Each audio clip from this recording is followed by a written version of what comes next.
Finding the standard electrode potentials. वो जो हमने टेबल बनाई है वो कैसे बनाई होगी, electrode potential for different half cells. ये जो आप हाफ सेल देख रहे हो या कपल देख रहे हो, ऑक्सीडेशन कपल कहो, रिडक्शन कपल कहो, उस कपल का फाइंड कैसे करते हैं। तो यहां पर मैं लिख रहा हूं by comparing the potential with SHE she concept, standard hydrogen electrode कहते हैं। जैसे ही नाम के आगे स्टैंडर्ड लगा हुआ है मतलब आप ई नॉट के टर्म में लिखोगे ही लिखोगे। आपने कहा ठीक है। मैं ये सोच के ये वीडियोस बना रहा हूं कि इसको वो बच्चा देख रहा होगा, वो भी बच्चा देख रहा होगा जो जस्ट 12th में गया है, they don't know the basics, उनको ये इलेक्ट्रोड पोटेंशियल तक रिप्रेजेंट करने में थोड़ी बहुत परेशानी होगी। तो आप अगर टारगेट के बच्चे हैं, अगर आप देख रहे हैं, अगर आप रैंकर के बच्चे मतलब 12th में देख रहे हैं, तो आप थोड़ा सा पेशेंस रखिए, आपके लायक चीजें भी हैं यहाँ पर। आपने कहा ठीक है। अगर आप देखें SHE क्या होता है, तो यहाँ पर टेम्परेचर आपको 298 केल्विन रखना है, कंसंट्रेशन आपको 1 मोलर रखना है और प्रेशर आपको 1 atm रखना है। तो इस समय का जो इलेक्ट्रोड पोटेंशियल आएगा उसी को हम नाम देते हैं स्टैंडर्ड वाला इलेक्ट्रोड पोटेंशियल, और उसी को हम टेबुलेट करके हर किताब में छाप देते हैं। आपने कहा अच्छी बात है। अगर मैं यहाँ पर कहूँ, मान लो मैंने यहाँ पर एक कंटेनर के अंदर, बहुत ध्यान से देखिएगा, बाद में आप कॉपर का एग्जांपल खुद समझ जाइएगा, लेकिन यहाँ जिंक वाले को देखने के बाद आपने कहा ठीक है सर, कहीं कोई दिक्कत नहीं। ये मान लीजिए कि हमारा ZnSO4 एक्वस है, आपने अभी अभी डेनियल सेल देखा है, और ये हमारा जो इलेक्ट्रोड है ये किसका रॉड है, ये जिंक रॉड है। अब हाइड्रोजन से कंपेयर करा रहे हैं तो ऑब्वियसली जिंक ज्यादा रिएक्टिव है, तो एनोड बनेगा तो लेफ्ट में वही रहेगा। जरा राइट में आइए सर, जरा राइट में आइए। अब जब राइट में आएंगे तो यहाँ पर एक इस तरह का इन्वर्टेड शेप में एक फनेल जैसा ऐसा एक ग्लास ट्यूब होता है, और यहाँ पर आप देखेंगे कि H2 गैस एंटर कर रही होती है। यहाँ पर एक वायर के थ्रू एक प्लेट, इलेक्ट्रोड की जगह एक प्लेट लटका हुआ होता है, और इस पे मैं हैचिंग कर रहा हूँ, ये दिखाने के लिए एक प्लेट है, ग्रिड है पतला सा छन्नी जैसा, और ये है platinum sheet coated with platinum black. Sir ये क्यों किया गया, इसकी चर्चा चलो कर ही देते हैं। प्लेटिनम शीट को जब आप प्लेटिनम ब्लैक से कोट करोगे तो यहाँ पर इसकी एक क्षमता बढ़ जाती है, दैट क्षमता इज कॉल्ड एडजॉर्प्शन कैपेसिटी। अब ये आने वाली H2 गैस को थोड़ा यहाँ चिपका के रखेगा, अपने सरफेस पे एडजॉर्ब करा लेगा, एब्जॉर्ब नहीं, एडजॉर्प्शन। एडजॉर्ब कराना मतलब होता है किसी चीज को अपनी सतह पर चिपका लेना। जैसे आप एक चौक को लेते हो ना, और चौक को नील में डाल दो, उजाला या कोई भी कलर में डालो, तो आप क्या देखते हो, उसके सरफेस पे पूरा इंक आ जाता है। फिर आप चौक को तोड़ो तो देख रहे हो अंदर से सफेद ही रहता है। इसका मतलब कि इंक को चौक ने एडजॉर्ब किया, सिर्फ सरफेस पे आने दिया, बल्क में नहीं घुसने दिया, वही बात है।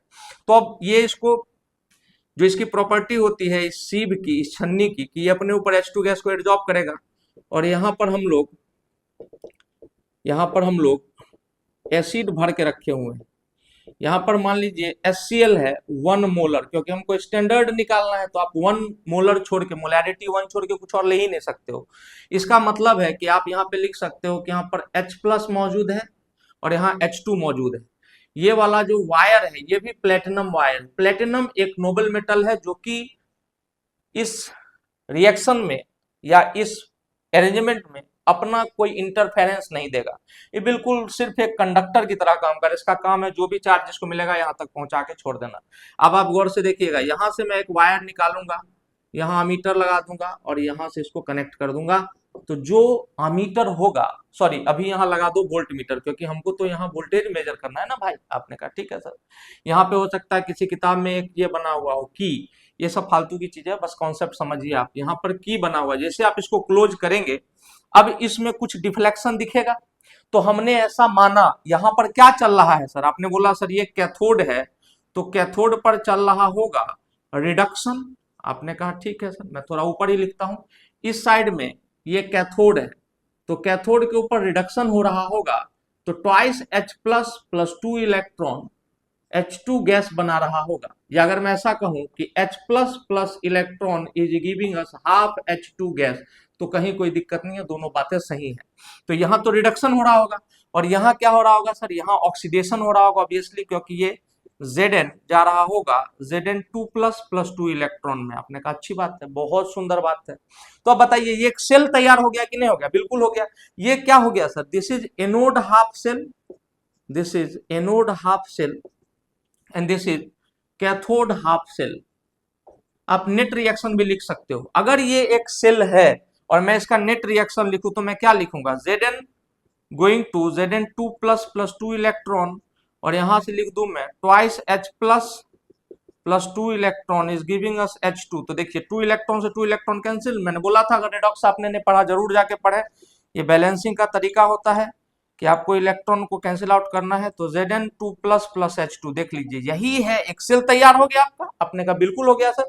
अब आप बताइए मुझे कि इस सेल के लिए ई नॉट सेल की वैल्यू क्या होगी? E naught reduction potential of cathode minus E naught reduction potential of anode. आपने कहा सुंदर, अति सुंदर बात है, बहुत बढ़िया बात है।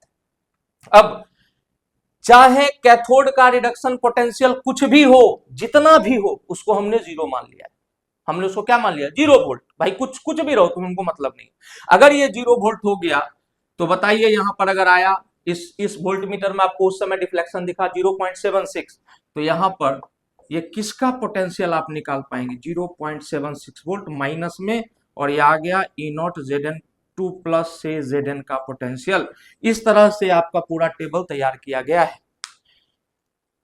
इसी को कहते हैं भैया रेफरेंस इलेक्ट्रोड। इसको कहा जाता है स्टैंडर्ड हाइड्रोजन इलेक्ट्रोड, तो कहा ही जाता है, लेकिन इसका एक और नाम है, this is called standard reference electrode.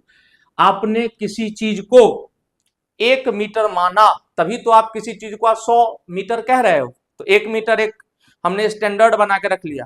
The distance travelled by light in 1/299792458 second, 1/299792458 second में प्रकाश जितनी दूरी तय करता उसी को हम 1 मीटर कहें। पूरी दुनिया ने मान लिया, तो उतना बड़ा रोड बना के आपने रख लिया फ्रांस के अंदर, और सब लोग अपना उसी के हिसाब से पूरा वर्ल्ड काम कर रहा है। तो हमने SHE को एक रेफरेंस इलेक्ट्रोड बना दिया कि इसका जितना भी वोल्टेज है हमने मान लिया कि 0 है, चाहे ये रिडक्शन कैथोड के रूप में काम करे, चाहे ये एनोड के रूप में। सर एनोड के रूप में कब काम करेगा? अभी अभी आपने देखा है कॉपर के केस में। अगर कॉपर और SHU को मर्ज करोगे तो अब लेफ्ट साइड में आप बना दोगे इसको, और राइट साइड में कॉपर को, क्योंकि copper is less reactive than hydrogen itself, hydrogen के नीचे आता है। आपने कहा ठीक ठाक बात है, पैसिव मेटल याद करिए। तो अब क्या होगा? अब इसका जो डिफ्लेक्शन दिखेगा वो दिखेगा 0.3। अब कैथोड कौन है? कॉपर। तो कैथोड अगर कॉपर है तो यहां पे लिखा जाएगा 0.34 वोल्ट, क्योंकि वोल्ट मीटर में वही दिखेगा, और इसका ऑक्सीडेशन पोटेंशियल 0। तो oxidation potential as well as reduction potential of SHE is 0 volt, इसलिए हम उसको यूज करते हैं एज रेफरेंस इलेक्ट्रोड। हो सकता है आपको समझ में आ गया हो। कॉपर का करेंगे तो SHE को लेफ्ट में, कॉपर को राइट में। आपने कहा अच्छी बात, अच्छी बात है। अगर मैं इसको रिप्रेजेंट करूं, अगर मैं इसको रिप्रेजेंट करूं, मैं इसको रहने दे रहा हूं 2 मिनट और मैं रिप्रेजेंट करूं, तो मैंने अभी जो बताया कि इधर आप रख दोगे SHE, बार बार फोटो नहीं बनाऊंगा, ये SHE हो गया, और ये हो गया आपका कॉपर CuSO4 1 मोलर के अंदर डिप किया हुआ कॉपर का रॉड। इन दोनों को कनेक्ट करोगे तो वोल्ट मीटर में जो डिफ्लेक्शन आएगा, अब ये कैथोड है ये एनोड है, तो E naught reduction potential of cathode minus E naught reduction potential of anode करोगे तो कैथोड का क्या हो जाएगा? 0.34 वोल्ट, यही तो दिखेगा आपको यहाँ, माइनस इसका 0, एनोड 0 0। मतलब चाहे ऑक्सीडेशन हो चाहे रिडक्शन हो, SHE का जो पोटेंशियल होगा वो 0 वोल्ट हमने माना है, इसलिए इसको रेफरेंस बोलते हैं। आपने कहा सर अच्छी बात। चलिए इसको, अब सर ये किस तरह का इलेक्ट्रोड है? अभी अभी तो हम लोग मेटल वाला पढ़े थे, अभी आप दिखा रहे हो गैस वाला। तो इस तरह के इलेक्ट्रोड को हम गैस आयन हाफ सेल कहते हैं। मैंने आपको कहा था कल, काला कुत्ता भूरा कुत्ता हाफ सेल, पिछले लेक्चर में।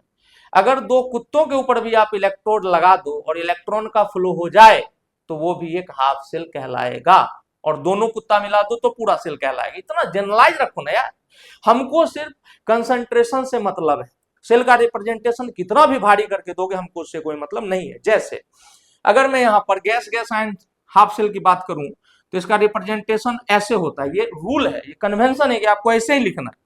तो पीटी H2 यहां हो जाएगा PATM, और यहां हो जाएगा H प्लस C मोलर।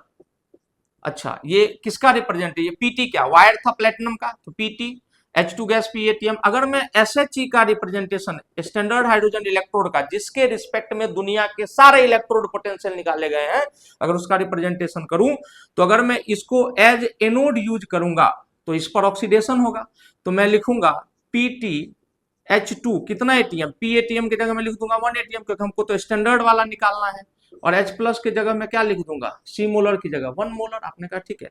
अगर मैं SHE को एज कैथोड यूज करूंगा तो मैं लिखूंगा यहाँ PT। अब देखो यहाँ H2 से H प्लस, ऑक्सीडेशन स्टेट 0 से +1 हो रहा था, और अब मैं लिखूंगा तो लिखूंगा H प्लस 1 मोलर से H2 1 ATM।